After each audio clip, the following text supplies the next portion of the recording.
the winter solstice is such a powerful day.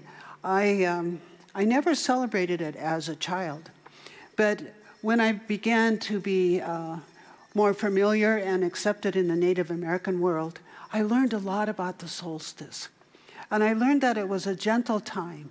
It was a time to be able to feast and to be with loved ones and friends. In fact, it's interesting when you read about the solstice that for thousands and thousands of years, humanity has been celebrating it. It's celebrated in all walks of life. It's celebrated in China. It's celebrated in the Far East, Egypt. It's celebrated in our country. And one of the stories I read was how the people of our country, thousands of years ago, or maybe just 1,000 years ago, would celebrate. And they didn't have houses like we have now. They'd be camping out, and they'd have big burning fires and whatnot. And the children would come, and they would sing, and they would dance. And then there was a special time in the ceremony where all of a sudden, from one of the tallest trees came the shaman. Shaman would have been the minister. I'm glad it wasn't me at the time, because he's climbing down the tree, and he comes down with gifts for the children. Now, I found that interesting because that was a long, long time ago. And it's interesting how customs kind of blend, don't they? We have a Santa Claus that comes and honors our children. And we have candles burning. And I do encourage you all to come back to the candle lighting services. We were here yesterday and rehearsing for them. They are magnificent. So bring your neighbors, okay? Because it's part of the season. Lighting the candles. So the children would receive a gift, and they would play, and they would sing. And they were celebrating that it was the darkest day of the year. And we know what that's like. It's like, gosh, 5 o'clock, the sun goes down, I'm ready to go to bed. Yeah. So I'm kind of glad we're moving towards the light. So it's celebrated around the world. And so I honored the bones of our ancestry. And I honor the bones of Earth, the crystal beds, the very center of Earth. I've been told, and I've seen in visions, that that's where the violets grow, the crystal beds inside Earth. And many times we just think, oh, I'm just getting dirty out there on the Earth. But we don't really realize the magnitude of Grandmother Earth. And so in knowing that, once upon a time, right where we are sitting, below us is the Earth. I remember when we built this dome. It was powerful when it went up like a big balloon, and then they poured cement and how they fixed it to be so beautiful as it is. But we gave thanks for the Earth. And I remember we had a gentleman come to bless the Earth, because I knew that was important. We're going to put a structure on it here, on this soil right here. It needs to be blessed. So it was Doug Goodfeather and my good friend Howard Badhand who came and did a Native American blessing to bless the land, because the land was going to give forth the building upon it. So with knowing that, we come back today to our native roots who walked this land long before there was any buildings around anywhere here in Lakewood. Who inhabited this land? Who celebrated on a solstice? Who was the person who came down the tree? So going back and honoring. So right now I just want to honor my good friend Doug Goodfeather and the candle that is burning up there. We lit it before the service in honor of Doug's mother, who recently passed. I've always loved to dance. Not a very good dancer, but I love to dance. So many of the traditions the Native Americans have is about joy, it's about love, it's about light. And so I think that even Ernest Holmes, in fact, I just quote Ernest, he said, "We viewed the winter solstice as a time to embrace inner stillness, allowing the darkness of introspection to reveal the inner light and the divine presence." I feel very strongly that the dance and the dance that you witness here, those are prayers, and they do reveal that inner light of divine presence. So today, we acknowledge the darkness not as something to fear, but as sacred rest. So it's interesting that in our walk and in our talk, sometimes I hear things that are kind of dark coming from other people. There's times that perhaps even in my thinking, I tend to go towards the fear instead of being with the light. And I would encourage each one of us today to remember the light. It was Chief White Eagle, and I'm just quoting him, that he put out a email, maybe some of you received it, it's maybe 6 months ago, but I'm just quoting him. He said that we have choice as individuals. In our life, we can either take the path to go down into a hole. That would be the fear, that would be the darkness. Or we have the choice to knock and to open the doorway. What is the doorway? It's the doorway of heart itself, to open that doorway.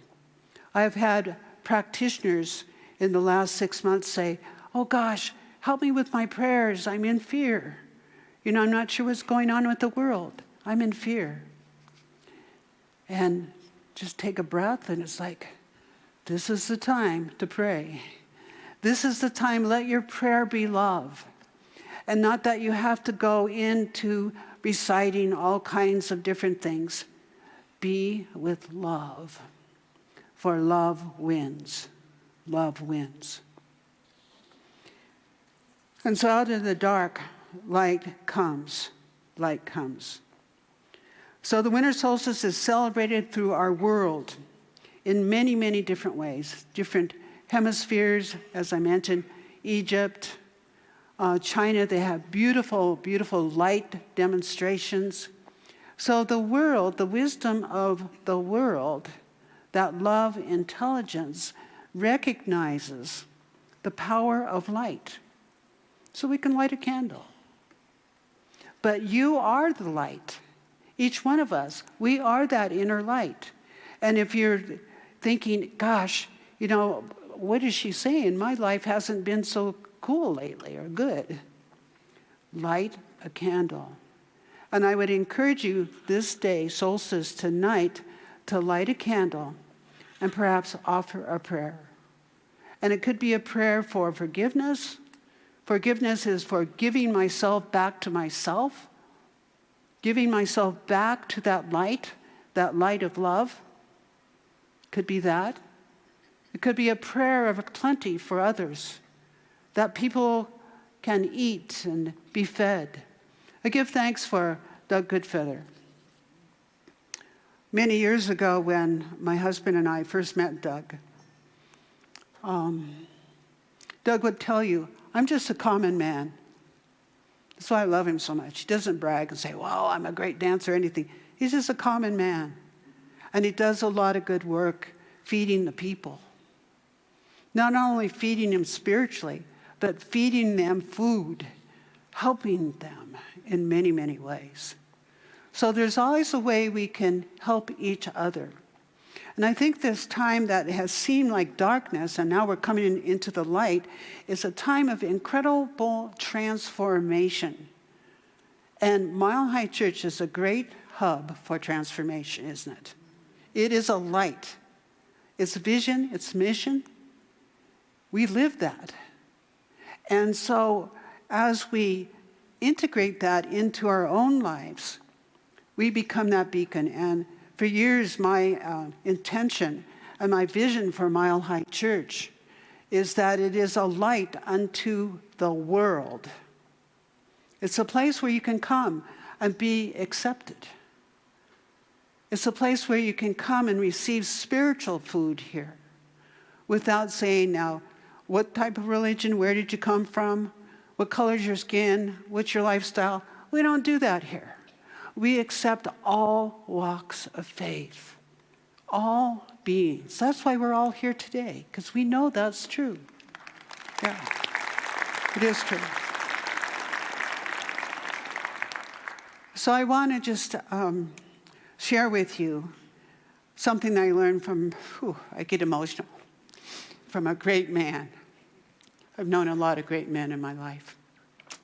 And this one, his name is Dr. Thomas Hora, a great teacher of metapsychiatry. A man who once could have had the title like a Sigmund Freud or have that title in the world, but he chose to leave that profession of being, this well-known professional, and he came and he taught in a seminary in the United States. His practice was Buddhism. I've learned a lot from him. And one of the things I learned from him in dealing with situations in life, he said he always had kind of he was from Hungary, so he had a broken little accent. He was so cute. And he'd say there's two intelligent questions that we need to always ask. And the first one is, and this is the mental one when we're looking at a situation, what is the meaning of what seems to be? What is the meaning of what seems to be? And the word seems in Greek means to shed light upon something. So a lot of times when we say that, what is the meaning of what seems to be? It doesn't immediately come forth the meaning. But can you see it shifts our thought from saying, what should be? How do I do this? Who's to blame? We say, what is the meaning of what seems to be? So I'm sharing that first intelligent question because it's important that we give up blame. Set it down. Give it up. And the second intelligent question is a spiritual one. What is really real? What is really real? So I behold that each one of you, you are real. You are the manifestation of a divine light. I don't care what color your hair is or even if you have hair. I wasn't looking at you.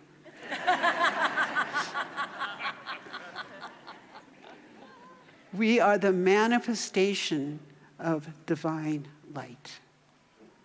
So I want to give you those two questions. What is the meaning of what seems to be that lifts us from the blame? And what is really, really real? And some of you have heard me tell this story that many years ago, I was in a situation where we needed to do a refinance because years ago we went to our mountain property on one of those funky loans. When we did it, I knew I'd have to refinance.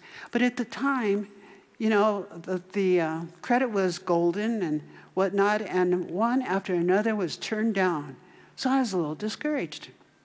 So I put on little postums and I posted them in all my cupboards, on my mirror, in my Jeep, everywhere I went. What is the meaning of what seems to be?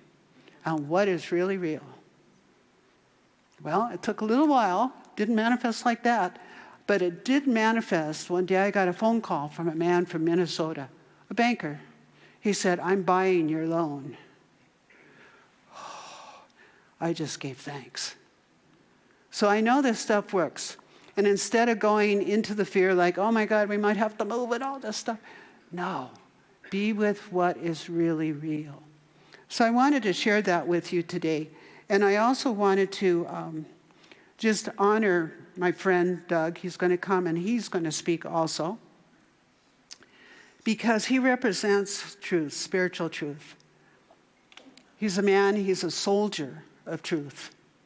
And I remember when I'm going to call him to come forth, when I first was in a sweat lodge. A sweat lodge is a nipi. A nipi means rebirth. It's a very powerful, powerful time of prayer. And Doug had come back from, I think it was Afghanistan, and a lot of things had changed for him, a man of great faith.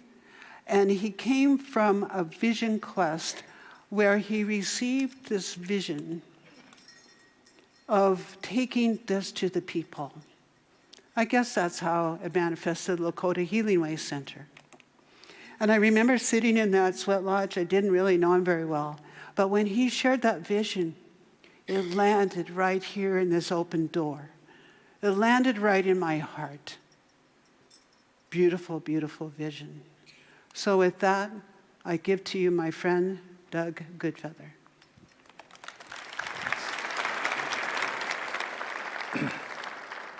Thank you so much, Patty. Appreciate you. That was in 2006. We were in that sweat lodge together almost 20 years ago. Wow, time flies. It's good to be here with you. Just want to share some good words with you, some teachings that I've learned that I always like to pass on, and also in my studies, the things that I research to better myself as a teacher. And usually that study is on myself. You know, a lot of times we're talking about today and coming from the darkness into the light. You know, as Patty said, you know, the power is still just now coming on up there, conifer, and because of the high winds that happened last week. So I wanted to pray for everybody about that.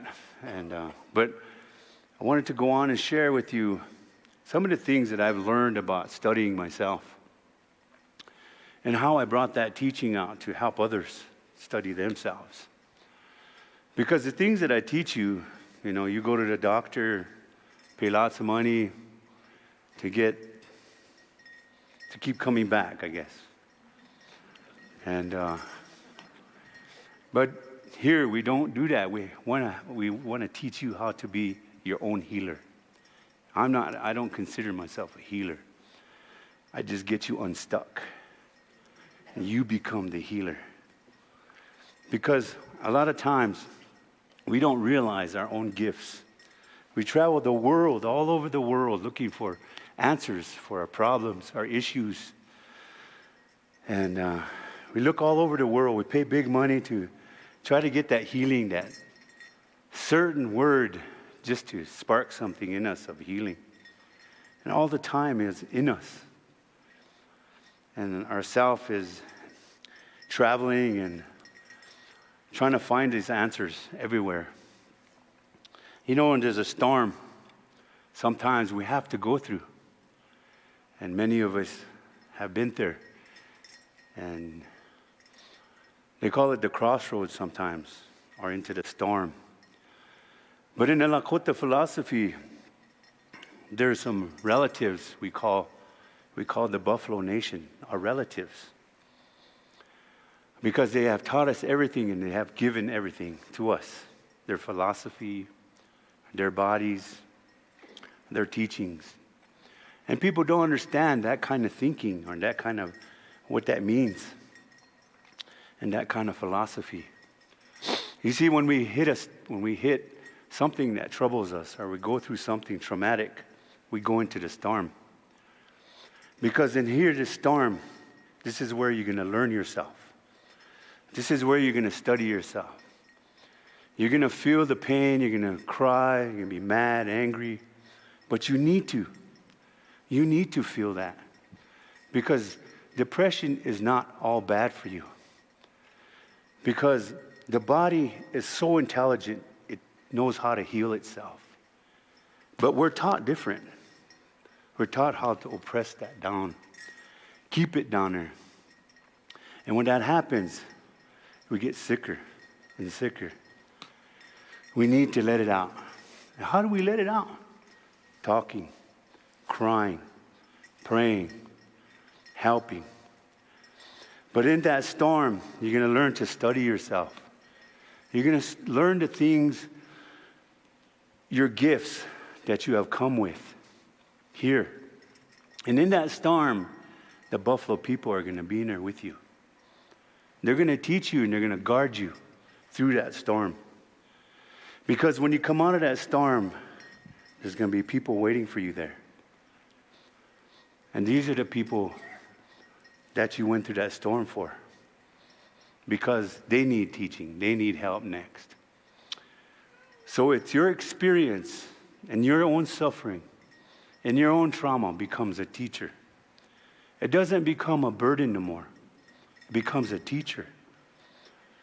Scars disappear, wounds disappear. You want that. You don't want to keep your scars or your wounds because you're just going to make excuses with them. You want to get rid of them. The physical scars, you see them. Oh, I remember that. I remember what happened at that time. Don't become a victim to it. Become a teacher. Learn the philosophy from that pain and become a teacher because there's going to be somebody else that's going to have that same pain. But now you have the understanding to be the teacher now. You see, we always do that to ourselves. We blame and shame, point fingers. You see, I was taught when I was growing up to be a warrior. And with that, you don't see division. You see the people. And when you become a warrior, you don't make an oath to no human. You make it to the Creator. This is for life. This is for life. And when that happens, these things are going to come in, these purposes, these gifts that you're born with are going to bloom in you. And they're going to come out. And you're going to learn how to cry. You're going to learn how to see people. Because we're meant to be useful to each other. Not against, but useful to each other. Useful to the kids crossing the streets in the morning when they go to school. Useful to our elderly getting out of their car, walking to the store, or helping them get into their car. Useful by just saying hi to somebody. You see, these teachings that you came through that storm with, that rebirthed you, to bring those gifts out. Sometimes you have to be broke. You have to. Because when you're stuck and somebody else is teaching, you're not seeing with yourself. You're seeing somebody else's teaching through you. So in order for you to see through yourself, you must go through that storm and it must break you. But remember, the way creation is, when creation was created, it was chaos. There was turmoil. But in that, something was brewing. That was us. That was the world, our Mother Earth. Us and all life that has been on her. It brewed us, created us. And we came with these emotions. We were born with them. These are gifts, born with this spirit, this soul. Learn that self of who you are. Because if you stay stuck, you're going to be stagnant. And the Buffalo people will help you through that storm and bring you through it. Because they have no ego. They see you. And that's where you want to get. In order to see yourself, the ego must go away. There's two virtues I live by. And I call them the ego checkers. And that's humility and humbleness. These are the ego checkers that I live by because I have to see the people. Because when I pull up to a corner and see somebody begging for some money, sometimes if I have it, I don't hesitate. I don't sit there and judge. That's not my right. My right is to help, to be useful. And if that is to get him something to eat or whatever, that's his business or her business. It's not my business no more. My business is to keep moving, but to be useful, to help. And that's where we get stuck. Because we get sometimes stuck in ourselves. Because somebody taught us to see through their eyes, not through you. And sometimes you have to go through that break, that storm, in order to really see who you are, see yourself. And there, you're going to really learn who you are. You're going to really know your strengths, your gifts. And life's going to change. It's going to be more, more fulfilling, I can say. I've been through many storms, many. Every storm I came through got stronger and stronger.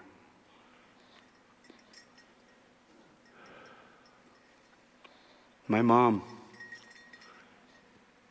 she made her journey home. You know, in our Lakota way, we put this away.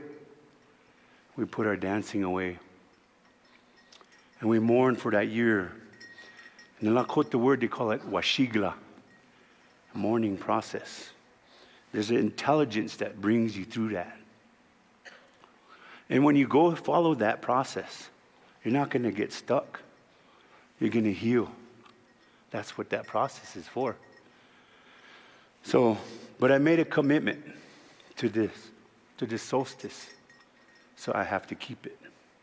So when I'm done, I'm going to put my bustles away, put my outfit away for 1 year. I'll be back next year, though.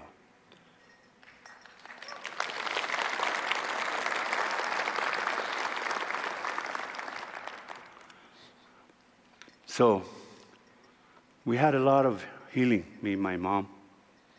You see, my mom didn't raise me, but I knew her all my life, on and off. At the end, she was, one of the things that we do to ourselves, guilt, anger, blame, shame. So the only thing I can do is sit beside her and tell her I love her. You did nothing wrong, Mom.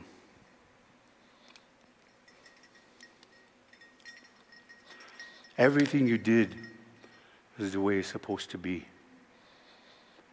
If I didn't go through that storm, I wouldn't be here. I wouldn't know the things I know.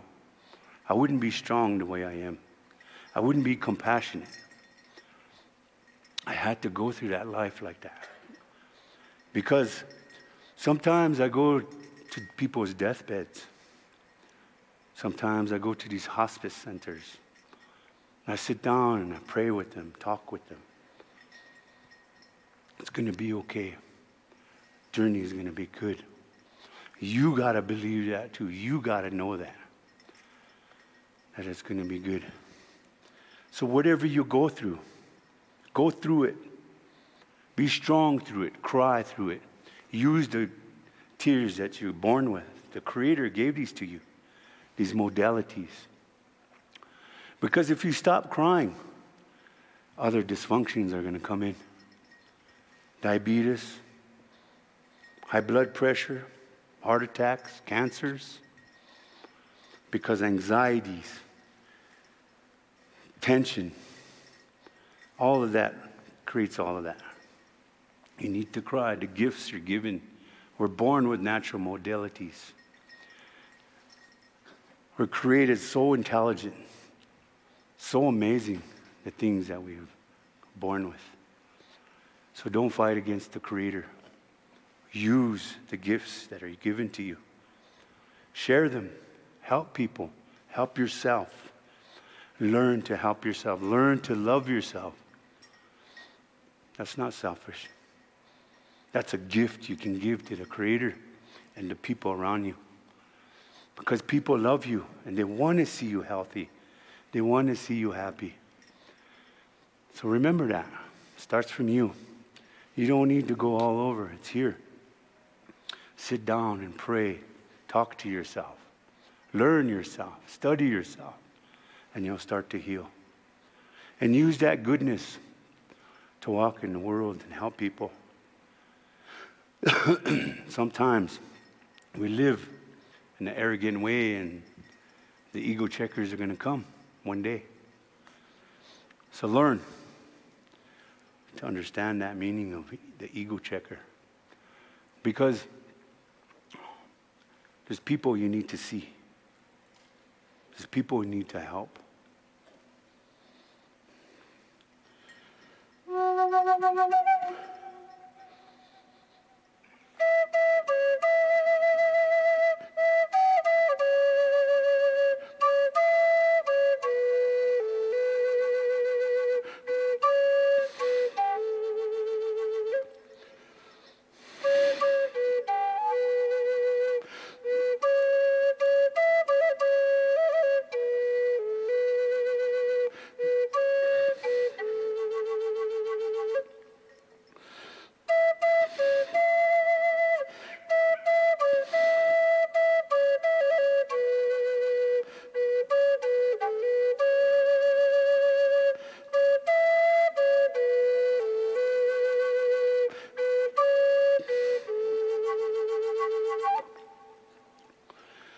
Takuwa kayai oka heipi toka shila yeloi chewaya kielo ai chanupaki waka heipi yeloi ho ye wa ye lo hai oi thati ato paki ai tu ai ho ma ki ye lo che wa ki ye lo hai toka shilai o makia yo hai oi oi oi oi